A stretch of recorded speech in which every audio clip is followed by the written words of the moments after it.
নমস্কাৰ বন্ধুসকল আপোনালোকে লাইটৰুম এপটো ডাউনলোড কৰক ডাউনলোড কৰি একাউণ্ট খুলি লওক তাৰ পিছত ফটো এখন আপোনাৰ লৈ এড কৰক এড কৰাৰ পিছত এনেকুৱা অপচন আহিব তলৰ অপচনবিলাক ভালকৈ চাওক তাৰ পিছত লাইট অপচনটোত ক্লিক কৰক হাইলাইটটো মাইনাছ কৰক শ্বেডো প্লাছ কৰক হোৱাইট সেকশনটো মাইনাছ কৰক ব্লেকটো মাইনাছ কৰি দিয়ক এনেকৈ আপোনালোকে চাওক কিছুমান সেটিংস আছে ভালকৈ যদি চাই ভিডিওটো মনোযোগ সহকাৰে তেতিয়াহলে বুজি পাব এতিয়া এনেকুৱা অলপ এইটো সাইডৰ অপচনটো দেখিছেনে মই অলপ হেদি দেখাই আছো আপোনালোকক তাৰ পিছত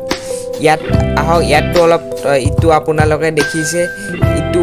কাৰ্ডপেড আছে কাৰ্ডপেড অলপ মাইনাছ এনৰ ফালে গতি কৰ মানে তলৰ ফালে কৰাৰ পিছত কালাৰ অপচনত যাওক কালাৰটো ইয়াত বহুত এনেকুৱা অপচন আছে তাৰপিছত